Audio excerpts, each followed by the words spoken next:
Hi guys, so dito tayo ngayon sa ating garahe and may mga first sale tayo dito ng mga motor. Ayan, so ito, first sale to. Ito siya. So inline 4, apat yung tambutso. Ayan. Bago radiator, ayan, bago oil seal, bagong kulay gulong, malakas brake, dual disc brake. Ayan.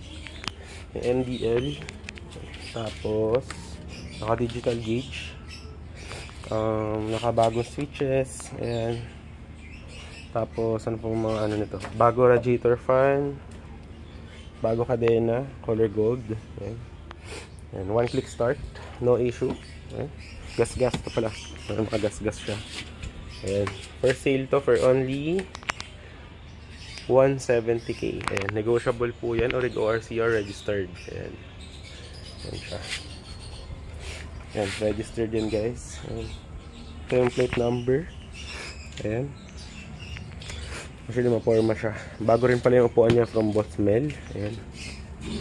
Actually, maganda, no? Tsaka ito, first sale din natin itong scooter. Ayan. Yamaha Nobuzay. Yamaha Nobuzay siya. Ayan. So, makinis siya, no? Bago upuan. Ayan, makinis. Tapos yun, makinis yung ganyan niya. Bago yung shock. Ito yung plate number. Ayan.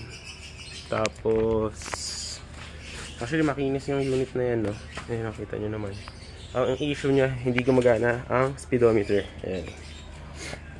Makinis siya, no? Ayan, makinis yung unit. One click start siya, bago battery. Tapos, bagong change oil, bago linis pang gilid.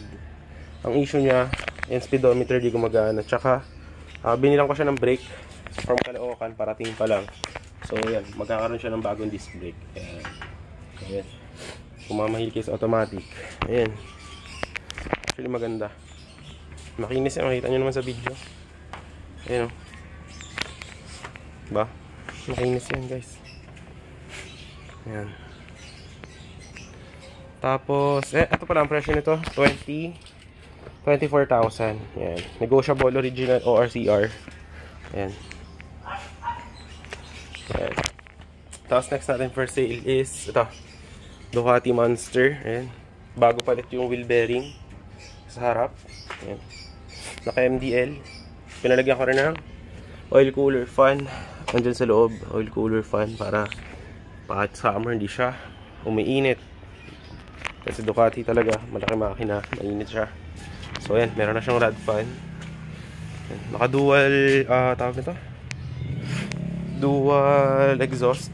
Ayan. Bagong change oil to. Ayan o. Actually makinis to. Naka ano na yung muffler titanium. Ayan.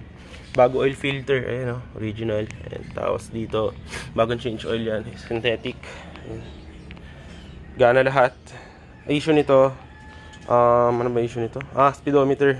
Hindi gumagana. Yung sensor sa likod biglang hindi na gumana. Yung speedometer niya. Pero all in all, only check, test ride.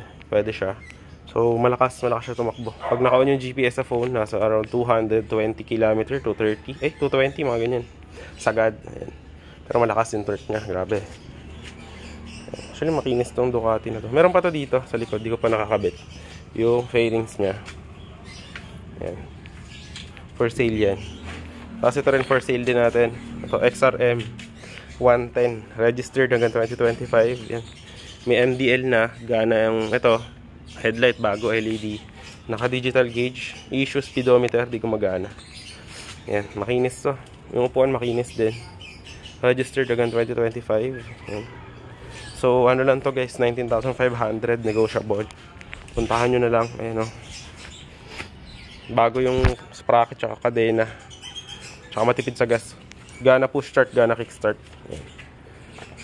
Tapos ito for sale din tayo po kotse. Ayan.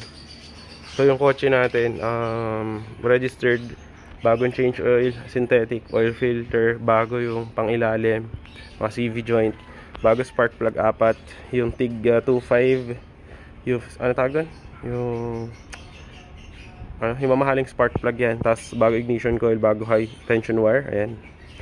Issue niya may mga gas-gas. Ayan. 210k guys, negotiable, original ORCR. Manual transmission, makinis din. Ayan, nakita nyo naman. So yan. Ito yung XRM. Ayan, for sale yan. So, message lang pag may gustong motor. Pero ito maganda din. Hintayin ko lang yung brake. Lalagyan ko siya ng brake na bago para safe yung gagamit. Ayan. Kinis yan guys.